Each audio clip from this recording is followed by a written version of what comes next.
ॐ गणानां त्वा गणपतिगं वावहे कविं कवीनामुपमश्रवस्तमं ज्येष्ठराजं ब्रह्मणां ब्रह्मणस्पदान शृण्वन्नोदिभिस्सीदसादनं श्रीमहागणपतये नमः। प्रणो देवी सरस्वती वाजेभिर्वाजिनीवती धीनामवित्रेवतु महासरस्वत्यै नमः। गुरुर्ब्रह्मा गुरुर्विष्णु गुरुर्देवो महेश्वरः गुरुः साक्षात् परं ब्रह्म तस्मै श्रीगुरुवे नमः। गुरुवे सर्वलोकानां विषये भवतीनां निधेये सर्वविद्यानां श्रीदक्षिणामूर्तये नमः। अस्मिन् गुरुचरणारविन्दाभ्यां नमः। देवीं वाचमजनयन्त देवाः तां विश्वरूपा पशवो वदन्ति सा नो मन्दिरेषु मूर्जन्दुहाना धेनुर्भागस्मानुपतिष्ठितैतु व्यासं वसिष्ठनप्तारं शक्ते पौत्रमकल्मषं पराशरात्मजं वन्दे शुगदादं तपोनिधिं व्यासाय विष्णुरूपाय व्यासरूपाय विष्णवे नमो वै ब्रह्मनिधये वासिष्ठाय नमो नमः। श्रीगुरुभ्यो नमः। शिवशक्तिसमारम्भां भास्कराचार्यमध्यमाम् अस्मश्रीनाथपर्यन्तां वन्दे गुरुपरम्परां। श्रीलतामहात्रिपुरसुन्दरी समेत श्रीचन्द्रमौळीश्वराय नमः। श्रीकाञ्चीकामकोटिपीठाधिपति श्रीशङ्कराचार्य श्रीचरणयोः प्रणामाः। स्वस्ति श्रीमदखिलभूमण्डलालङ्कारत्रय त्रिंशत्कोटिदेवता सेवित श्रीकामाक्षी देवी सनाथ श्रीमदेकाम्रनाथ श्रीमहादेवी सनाथ श्रीहस्तिगिरिनाथ साक्षात्कार परमाधिष्ठान सत्यव्रतनामाङ्कित काञ्ची दिव्यक्षेत्रे शारदावनसुस्थितानाम् अतिरसुधारसमाधुर्य कमलासन कामिनी धम्मिल्ल सम्पुल्ल मल्लिका मालिका निषिन्द मकरन्द झरी सौवस्तिकवाग्निकुम्भ विजृम्भणानन्द तुन्दिलित मण्डलानाम् अनवरताद्वैत विद्या विनोदरसिकानां निरन्तरालङ्कृतीकृत शान्तिदान्ति भूम्नां सकलभुवनचक्र प्रतिष्ठापक श्रीचक्र प्रतिष्ठा विख्यात यशोलङ्कृतानां निखिलपाषण्डषण्डकण्ठकोद्घाटनेन विशदीकृत वेदान्तमार्ग षण्मत प्रतिष्ठापकाचार्याणां श्रीमत्परमहंस परिव्राजकाचार्यवर्य श्री जगद्गुरु श्रीमच्छंकर भगवत्पादाचार्याणाम् अधिष्ठाने सिंहासनाभिषिक्त श्रीमच्चंद्रशेखरेन्द्र सरस्वती संयमीन्द्राणाम् अधिष्ठाने सिंहासनाभिषिक्त श्रीमज्जयेन्द्र सरस्वती संयमीन्द्राणाम् अन्ते वासिवर्य श्रीमच्छंकर विजयेन्द्र सरस्वती श्रीपादानां च चरणहरणयोः सप्रश्रयं साञ्जलिबन्धं च नमस्कुर्मः. Super. So, just to give a quick recap of where we stopped last time, we completed Mundaka Upanishad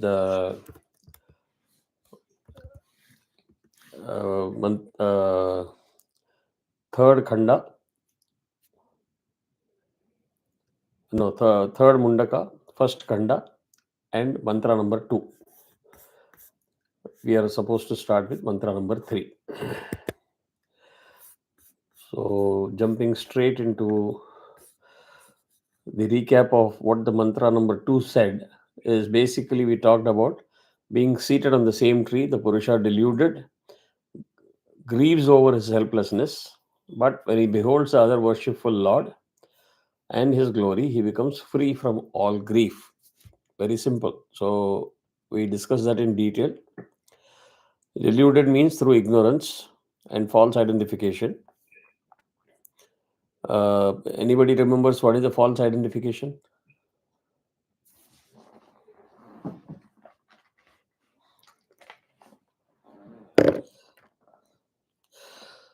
So, Usha, in case you have not been able to watch the previous videos, the reference to the mantra number 2 talks about two birds sitting on the same tree. One is grieving while looking at the other that is absolutely happy. Okay.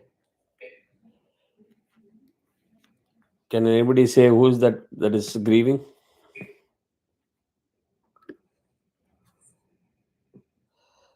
All of you forgot everything or? Huh?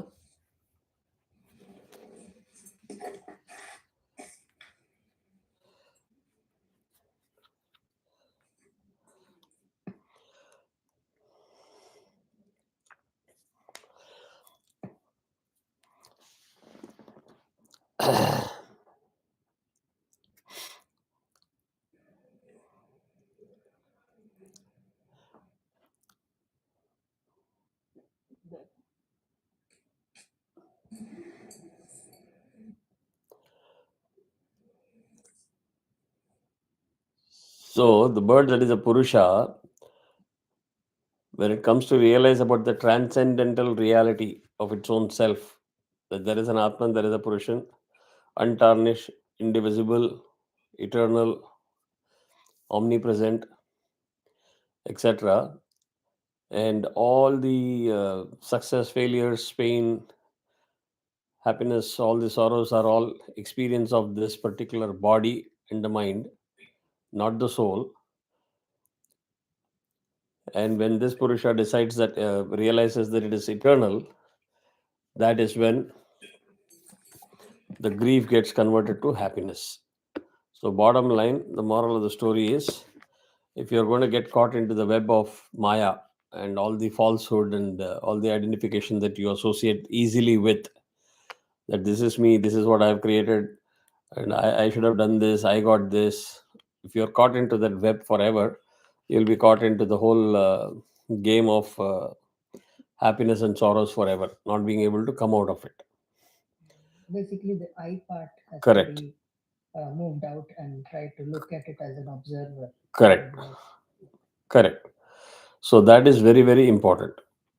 So mantra number 3 starts with Yada Pashyah Pashyate Rukmavarnam Kartaravesham Purusham Brahmayonim. Yada Pashyate Rukmavarnam Kartaramesham Purusham Brahmayonim Tada Vidwan Punyapape Vidhuya Niranjanah Paramam Samya Mupaiti. Tada Vidwan Punyapape Vidhuya Niranjanah Paramam Samya Mupaiti. Yada means when, Pashyah means the seer, the wise. What is the meaning of a seer? Who is called a seer?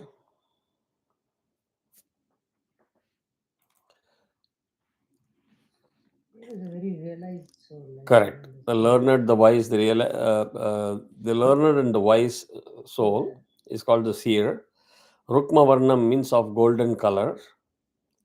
Kartaram, the creator. Brahmayonim, the progenitor of Brahma. Isham is the Lord. Purusham, the supreme being. Pashyate, sees. Sees means watches.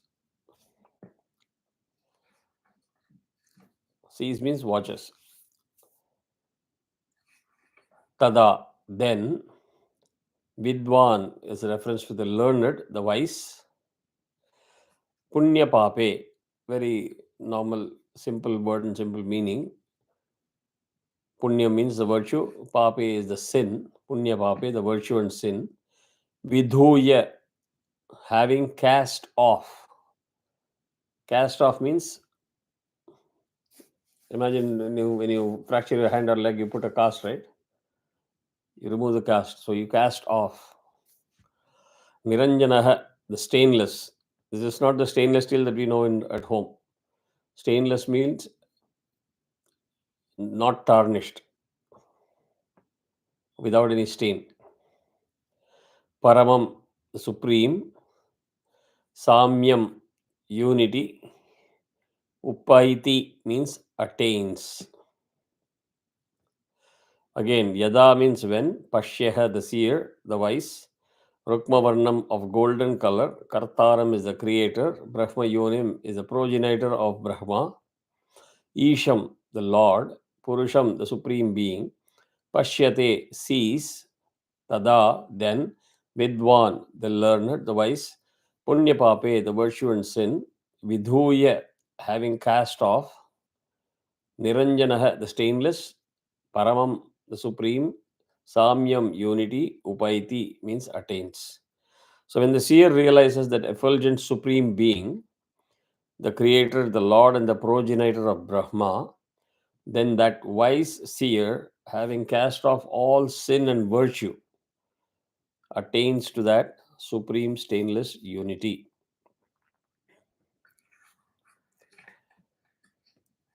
So when you remove all those misgivings, the ignorance, And when you realize the transcendental nature of self,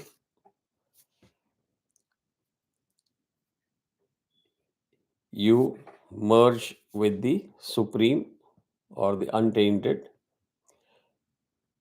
You merge with the Atman, and that is what you call it as realization. So when you realize the true self, many of you will be able to relate to what I'm saying if you're part of the Sri Vidya Upasana, right? Contrary to the general belief system that we have been taught from childhood, that we are two super powerful humans with ability to do many things with two hands, two legs, and a brilliant brain, pair of eyes, ears, etc. God is somebody who's looking like us but super powerful up there in the clouds and looking at us constantly through a GPS satellite and deciding what should happen to us when every moment of our life. That is not what it is. The God is the Jivatma is within you, so you have to explore within you, look into the Antakarna, and understand that everything that you see, you believe, and you touch, feel, etc., all those five senses, if you limit it, everything to that, you will live in that world of ignorance. Ignorance means fear. Fear means you won't do anything. You won't embark on the path or journey to explore yourself. And you're definitely not in the path of moksha. So when one comes to realize that the sin, virtue, etc., are things of the mind and the body, not the soul, the mind and the body, and that they do not belong to the soul. The moment you realize this, that is the meaning of having cast off all the virtues and sins, right? Anytime we commit a mistake, there is also a wrong saying that misleads us. It says, "Oh, you have committed a lot of sin. You will be a bhatakti atma in Hindi, like the floating atma, or punya atma, papa atma. The atma doesn't have punya and papa. That is the crux of this mantra. That is all attached only to the mind and the body. Supreme unity, the vision of all duality melts away. What does it mean? There is nothing like there is a Paramatma and Jivatma. There is nothing like God sitting on the clouds and us here. This Jivatma is the Amsham of the Paramatma, and ultimately we merge back with the Paramatma. That is the non duality that we talk about.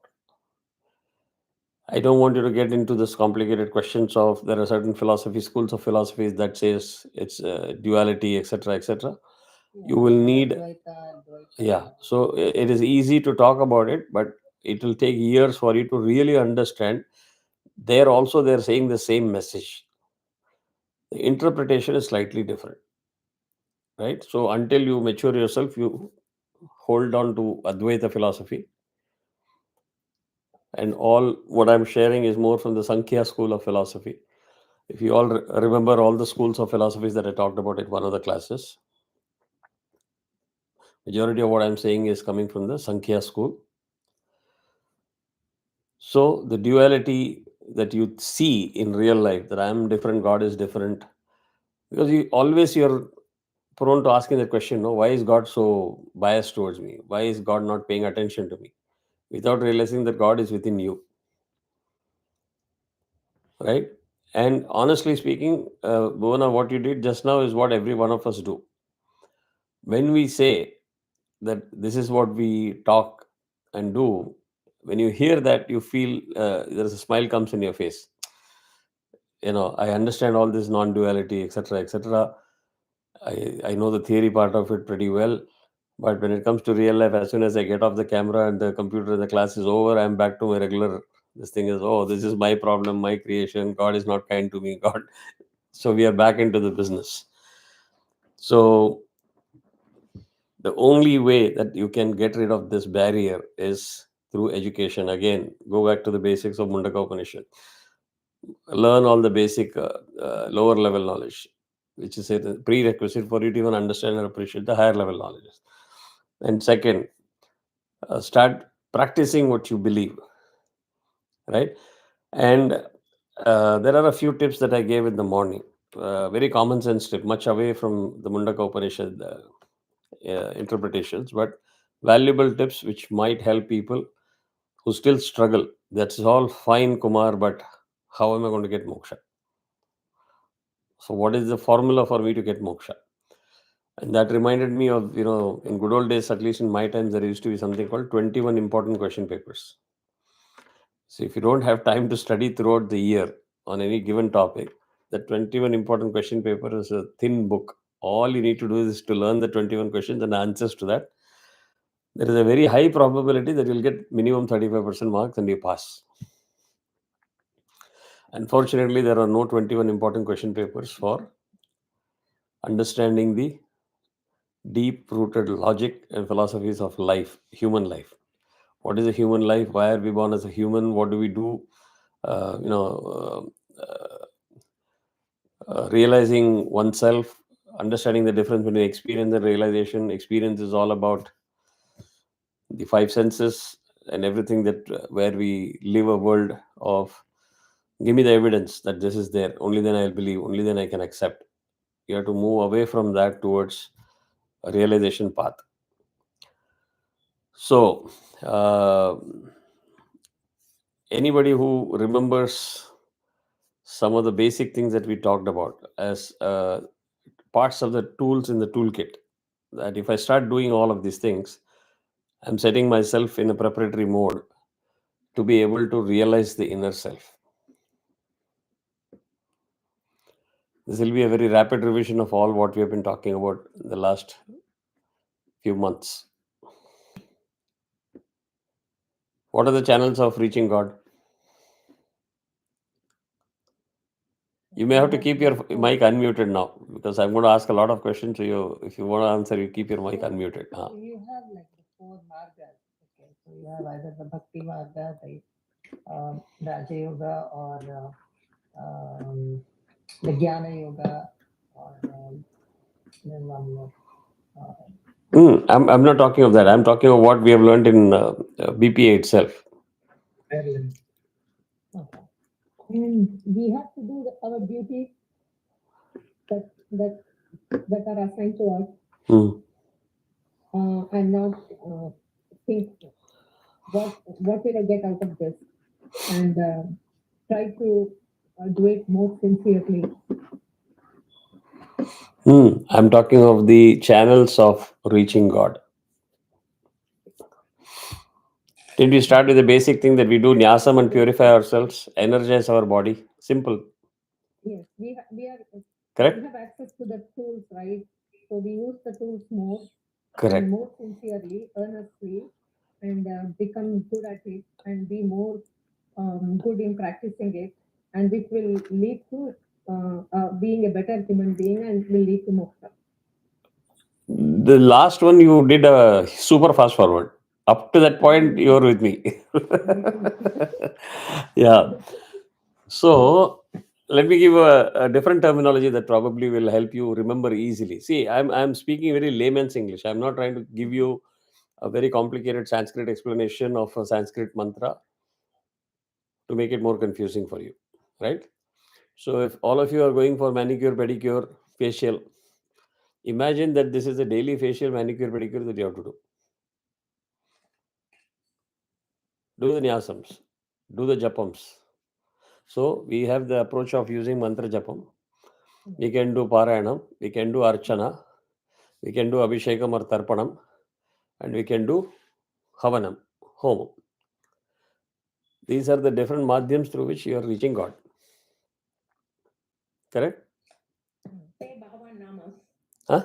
The Kadalode Namas. Namavali, Stotram, Parayanam, etc. All of this stuff. So there is a certain part that you do external worship, right? So when you say that you're doing all these things, you're sitting in front of the home, where is the two-handed and two-legged God? There is no two-handed and two-legged God looking like a human being, right? So understand the concept. When we say God, na yara solron, or whom are we talking about? All those important elements from Pranava, when we talked of the evolution process through Bijakshara, the whole process, every element of that process of evolution we are saying is important and we are worshipping that. All the way up to five tattvas. Correct? So we cannot live without water. So we say Varunam, Varunam is a god. We give a human shape to the god. Personify basically. Correct? So it's easy for me to understand that there is a difference between Varuna and Vayu, water and air. I have to give a different shape, no? All of us don't look alike. We all look different. So we are used to saying, okay, I have to see that different. Because if I say the same picture as this is Varuna, this is Vayu, we are going to get confused. So each of those gods that we say, why do we need 33,000 crore gods, is because those many elements are there. So from that pranava to us in body of flesh and bones, those many elements are involved in the process. And we are thanking and we are worshipping each of those gods. Make sense? Because without I the... asked in the morning. Huh? That is what I sent you to ask to clarify in the morning. Oh, I didn't even see your message. I'm sorry. Oh, I actually asked you a question on that 33,000. Okay, okay. Later on we can. Okay, fine. So we thank all those gods because if any of these elements suddenly disappear, let's say there is no Varuna, you don't have water, you know what is the situation. Let's say you don't have air, you know what will happen to all of us. Or let's say there is no Aditya, sun god, there's no light, or there's no sound. That is the simple principle. So where do you need evidence? Give me evidence that there is water god. Give me evidence that there is air. Give me evidence that there is oxygen. Give me evidence that there is fire. You don't need. You if you just have to open your eyes, it's right in front of you. Correct? Likewise, we also talked that guna is not restricted to something with the human body. Gunas is also related to the entire cosmos. Correct? That is what we learned in the two classes prior to the last class. So if you are asking for a template, a design of saying, how do I get that moksha? Start checking off all these items in the toolkit and saying, am I doing this? Am I doing this? Am I doing this? It will change you, it will transform you. And transform you means it's from here. Until I explained Mundaka Upanishad, you didn't have a clue of what this Mundaka Upanishad means. Some of you might not have even would have heard about it. And if somebody says, no, no, no, I know everything about it, means I can ask questions. There are people who did not know the difference between Mundaka Upanishad and Mandukya Upanishad. Yeah, actually, I got confused with it. I used to always think it is Mandukya. I did not know it. Yeah, so some people are trying to tell me there is a typo. I said, yes, please attend the class, the typo will go away. So, question is, we still say, I mean, without any offense, okay, it's a very natural process, so don't take anything personal. I'm not taking a dig at anybody. I'm a human as you, as fallible as you. The point is, I have made some minor adjustments in my own life, right from childhood. Very, very simple rules, and that kept my life very simple. And take, for example, at a very young age, I was asked to learn Vedam. Once I sat in the first class, I decided that this is with me for life. And I can't tell you a lie. At that age, I didn't have a clue of what Vedam is. All I knew was I was sent by God to learn it, better learn it. There was a sense of consistency. And who were all the first batch of students for my guru? All those useless characters that was playing cricket in the a big ground. Every day religiously, no homework, no study, we go to the ground. And one day, one of my father's friend, we call uncle, came and said, useless fellows, what are you doing, wasting your time every day here? Go and learn Vedam. So virtually, we were kicked out of the ground to the Veda class. Look where it has brought me. But imagine, I went for the first class because I thought that uncle is forcing me to do it. and I didn't have belief in that, I just dropped out of it. I wouldn't be here today. Correct? Very simple, common sense. The beauty of it is, if you never heard about it, you would not even know what you don't know. So when you're saying, nodding your head, saying, yeah, I have to understand lower level knowledge and higher level knowledge, the first lesson that you need to learn is keep an open mind.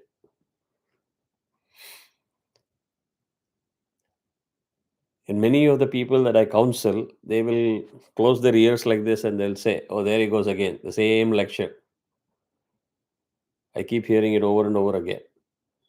And that is, keep your ears and eyes and everything open for receiving knowledge. Take your own time to validate. You don't have to take from one source and say, yeah, that is the ultimate truth. You have your own methods of validation. But believe in that system called Vedas or Upanishads or Sri Vidya Tantra, that is not written by an individual with any hidden agenda.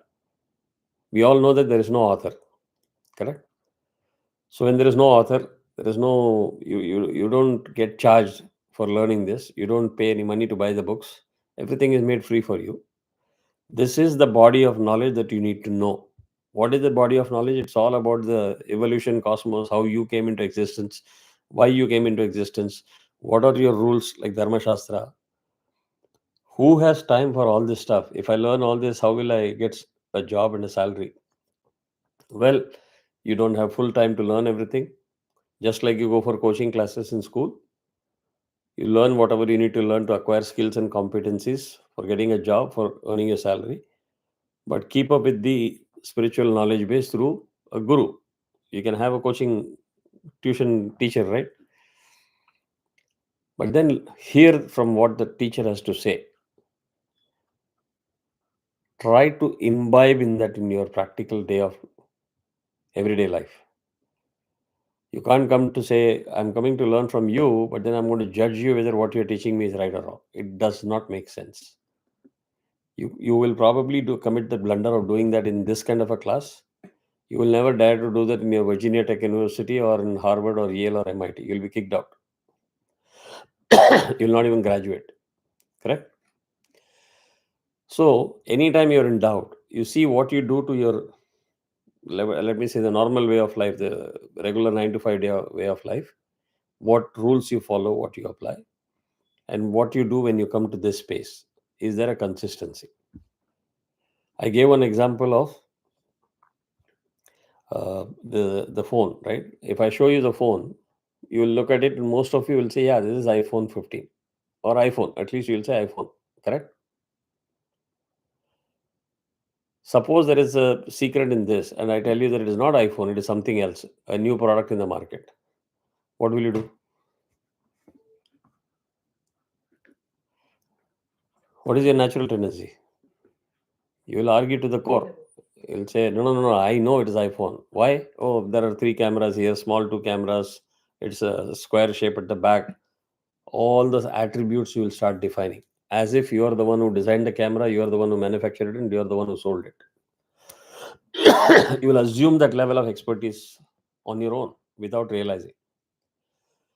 But the same individual, when somebody else says, there is oxygen in the air that you need to breathe continuously, otherwise you will die.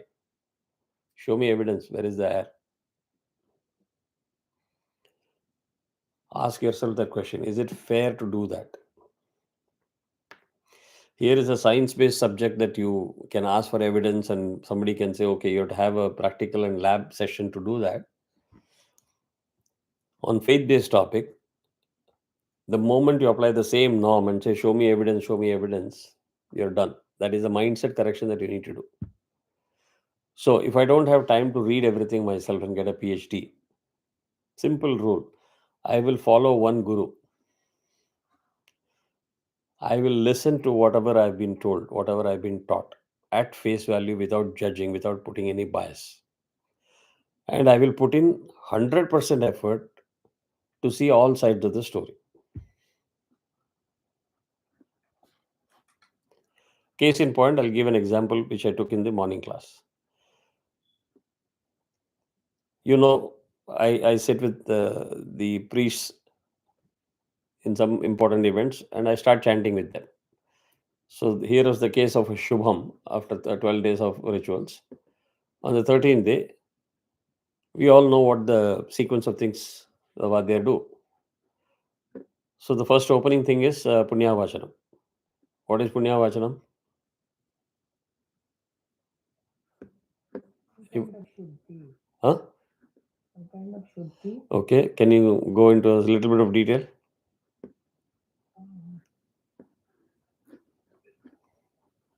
Um, Coming out of whatever. I mean, it's like a new chapter. Which you, Okay, let me keep it simple for in the interest of time. What we say is you take a kalasham, it is threaded, it is filled with water, you fill certain powders, coins, precious jewels, etc., precious metals, put a coconut on top of it, put a darbha or a kurcham that touches all the way to the bottom of the kalasham inside. And minimum you have 4 brahmanas, vadhyas who have learned Pavamana Suktam, and you chant Pavamana Suktam loudly. All faith. I believe that when I chant those mantras exactly the way I'm supposed to, and there are 4 counts, if they have said 4 counts, I will follow the protocol SOP, follow the 4 counts. The simple harmonic waves that I create and the vibrations and energy I create gets transmitted through the kurcham from the tip all the way to the bottom. That water gets energized in an enclosed environment. Very similar to Garbhagriha concept. I believe in that. So when I chant, I will chant very sincerely. I will not look here and there and chant. I will not do miss 1 or 2 ricks and chant. I will do full justice to it. So these are simple adjustments you can do. You don't have to ask for evidence. If you believe in spirituality, if you decide to do a punya vajanam, do it very religiously, right? Why do a half-baked job? Do it and let the result come on its own, the way it is supposed to, right? You imagine the seriousness with which all of these things are done. If at least Ram will appreciate what I'm saying. It's not like suddenly the Vadyar says, okay, start Pavana Suktam. There is a Acharya Varnam and Ritvik Varnam. He will say Brahmanebhyo Sarvebhyo Brahmanebhyo Namaha. That means he will include all the Brahmanas. They will be given all the Tambulam and Dakshina, advance fees. No dues and pending debt. There is no debt concept in our system. If you all follow the practice, you'll get up and give 1 coin, dollar to each of the Brahmana before every section. That is because I don't want any run, any debt from you. I want to pay you for the services that you're rendering. Please do your job seriously. You do it, the water gets energized. You take that water through the mango leaves and you start doing prokshana, graha shuddhi. You tell this to your modern day kid, they will laugh at you. yeah. Yeah, because they are jokers. They think we are jokers, and I believe that they are the jokers. Yeah. Right? They think that we cannot provide evidence. And I look at them and say, you also cannot provide the evidence.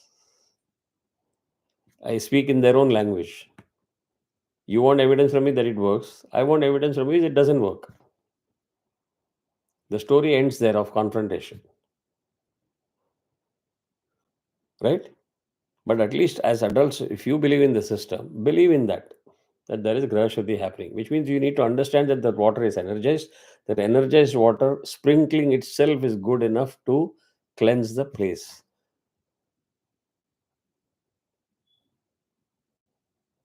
If you don't have belief, none of that is going to work. So if you just do for the sake of it, I also did puja at my home. I also invited people. I gave them $1,000. That is not important. Doing what is technically supposed to be done is very important. So in my entire 45 years, that day I was shocked when that in that home, the Yajamana was new. The person who was asked to do prokshanam was new. So person religiously dipped in and put prokshanam on everybody and the floor. So obviously it's a small apartment. So there was a lot of water on the floor. Promptly one lady comes with phenyl and that shurunai. and dipped in phenyl. She started wiping the whole thing. I was just looking at that thing. I said, God bless these people.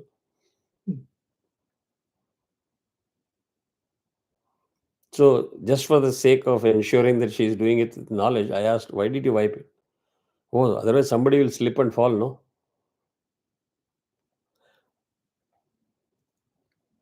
How do you expect things to work? We don't need a PhD. Whatever I shared in the last 5 minutes, you don't need a PhD. You didn't go to Harvard, MIT. You didn't pay thousands of dollars of fees to learn this. You got it in a jiffy. But when you get it, respect it and follow it and practice it.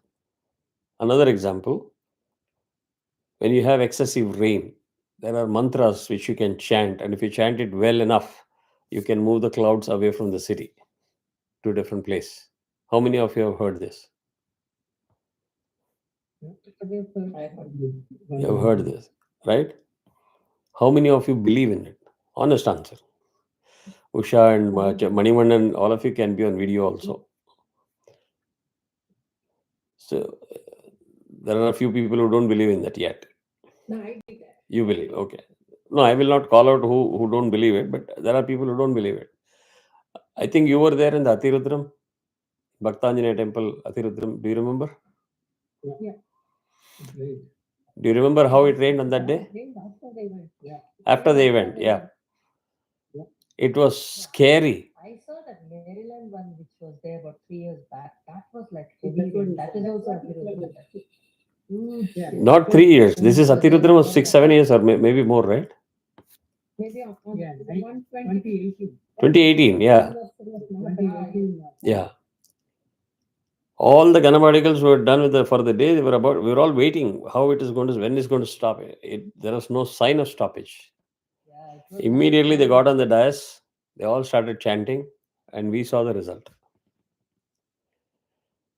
So this topic that you are investing so much time to learn is faith, right? You cannot come here with a judgmental, preconceived view that this is all theory. I don't think it's going to work. I don't think it makes sense. The first thing to acquire knowledge is faith and belief in yourself and the system, and start internalizing it. So just like for physics, chemistry class, they don't just give you theory, they also have practicals. There is a reason for that, labs. So unless you practice it in the lab, you will not be able to experience or realize anything at all. So you take all the tools seriously, start doing your part of it. Understand then the more advanced concept, because just like if you don't finish kindergarten and grade 1, you cannot understand anything that is taught in grade 5, grade 6, or even level of graduate, right? I will not understand fluid mechanics if I don't know applied calculus. I cannot understand applied calculus if I don't know what is integral calculus. If I don't know, I cannot understand integral calculus if I don't know integration as a concept or derivatives as a concept. So you need to have the foundation stone to even appreciate the more advanced concept. Things don't come in a platter to you. Even if you are given that knowledge, you will not be able to appreciate or understand. So my appeal to all of you is, if you are seriously interested in you're spending so much time, give it a very honest attempt. Don't worry, will I get moksha, will I not get moksha? That cannot be a question, because you never said I'll go to school only if I'm guaranteed that I'll get a PhD or a pass mark or certificate with distinction. You just kept studying and studying for 16 years, right? With the hope that one day I will get a graduate degree. A similar process you apply here. Religiously, you do. And use the common sense to say, okay, I am in Grahastha ashram. I have certain responsibilities. You can't say my kids will starve to death and I'm going to do all this because I have to attain moksha. You take care of those responsibilities, but allocate enough time as you age and go through the phases of life where you increase the time spent on learning and practicing things for yourself. You cannot do puja for or study and practice for your spouse to get moksha. Each person has to do it individually, because you have to realize internally yourself. So don't waste your time. If your spouse is not interested, that is their karma. You focus on yourself, prepare yourself. There will be a time when you will feel, yeah, I have taken care of all my responsibilities, I've discharged everything, and I want to now go down aggressively on this path of moksha.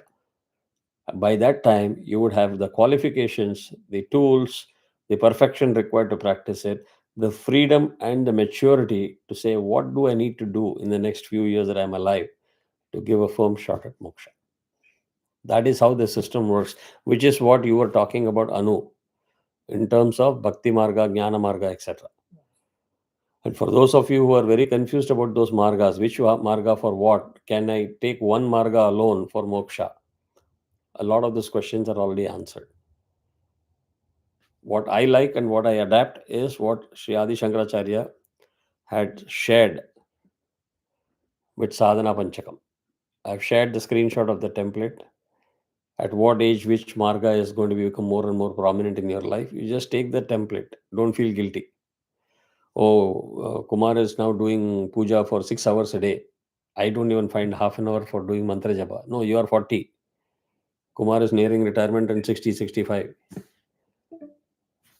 Right? Am I talking sense? Because if you live a life where you say, I know this is the bottle and you cannot convince me otherwise because I know for sure it's a bottle and this is the solution I will put in my eyes because then my irritation in the eyes and redness will go. If you have so much confidence in this bottle that is manufactured by somebody, packaged by somebody, shipped by somebody, sold by somebody, all for profit, I think you should have much better faith in the system that we are talking about. So, once you have knowledge, it will take care of your fear aspect. What will happen if I stop watching iPhone tomorrow? Nothing will happen. I'm telling you, if I exit from all the WhatsApp group, nothing will happen. All those WhatsApp groups will function as efficiently or more efficiently than me, without me. So the notion that if I go away, everything will collapse is these are all the basic things that you can start implementing from now. So when I say start giving up something, oh man, this man is now brainwashing me to take the saffron cloth tomorrow, and it's very dangerous. Don't have that fear. You're only acquiring knowledge. You're only learning the tricks of the trade. You're trying to perfect it. So I tell people, everybody that I meet, say, do the nyasam, do the japam. You must be at a stage when you are ready to take all the next step. You are a master of all the theoretical aspect and basic practical lab. There is nothing more for you to learn. It's just for you to practice it as a way of life. And I give a very good example for those of you who don't know, but for those of you who know Chittapa Swamigal. There cannot be a better example. I'm talking of in our time. Obviously, Mahaswamigal is our Paramaguru. They were all working in a job, just like us. Right? He married, he had kids, he saw grandkids, because he was very clear about the phases of life. At the right time, he made the decision. The entire family was opposed. No, no, no, no, no, you can't do it. He was not rude, he was not aggressive. He says, yeah, I'll give each one of you an opportunity to convince your argument why I should not take sannyasa. I'm clear why I will take sannyasa. At the end of the day, he stuck to his point. The entire family supported. He took sannyasa. It's not difficult for him. There's a slight correction that he has made in his approach to life. That's it. So he will not say, this is my daughter. The daughter will not say, this is my father. Purva Shrama, that one prefix comes. And mentally you start accepting it. That child, or that, I don't want to take the name, that person cannot claim, oh, he is my father. You don't have a right to meet him, talk to him, or take his blessings. Because Chittapa Swamigal now belongs to all of us. Those corrections we need to do. And that is what the sole purpose of Mundaka Upanishad is. What are the methods by which you can develop the detachment? Right? So in front of us, he is leading the way. So if you accept him as part of your Guru Mandala, you should have no fear in saying, okay, he did it, I can also do it when the time comes. Who was his inspiration? Paramaguru. Who was the inspiration for Paramaguru? Parameshti Guru. So that is how the Guru Parampara continues. So I will get into the details of some of the gunas, etc., that we captured in the next class. My sincere appeal to each one of you is take all what you're learning from here. I have planned to do a nice one solid recording of just Mundaka Upanishad. Yes, please. That would be really nice. Yeah. So where I will chant the mantra, I will give the meanings, whatever I've been explaining to you, and I will also give the associated explanations all in sort of one video. It may be a 4 hour video, 5 hour. I don't know how long it'll come to, but it'll be a video, and it'll be available like a podcast or whatever format. I'm yet to finalize those things. So don't worry about whether, oh, I've learned something which I've forgotten. No, you need to keep revising all the Yeah, stuff we that you have like to learned. go back to it and Exactly. because we So need these to are do the that things that you can regularly. commit and do, Yeah. right? And for that, you need to create time. And I guarantee one more, I'll give you one more tip. I'll guarantee this. The moment you say, this is my time in a day, 1 hour, 1.5 hours, 2 hours, people will whine and complain for some time because any change is difficult for others to accept and understand. But once they know that you are firm in your decision, others will rally around you if they are your people. That is why family is there. The family is not there to make you feel guilty. Oh, now you're shirking your responsibility. What nonsense is this? They can't say that. You have a commitment towards your own life, your own janmam in this janma, correct? So these simple adjustments you do, and then take all of these things that you are learning seriously, especially the nyasam part of it. Do it very, very religiously. Otherwise, we are just living like a dead body. We don't even know. In a day from morning 3:30, I keep saying I'm busy from 3:30. I have calls from 3:30. Only when I get up from this chair, I can feel the stress in the body. So it's not about, oh, you're sitting in a nice cozy chair, a nice desk, good library, etc. No, it's the amount to which you're taxing your brain without knowing what you're doing, either looking at the digital content on online or working or trying to finish a project and deliverable on time. All of these things build stress. So tools that you are taught are basically by which you energize, remove the toxins in your body. Pranayama, the whole notion of 142. Idea is why 4 is given for the kumbhaka is because that is where the nitric oxide gets created. And that nitric oxide flushes through your body. And that is a free, naturally packaged, gifted scavenger that God has sent you. The beauty of nitric oxide again is it's unstable compound. It doesn't remain. It will take the toxins in your body and flush through the urine. Free of cost. But then you have to believe in these things and practice it.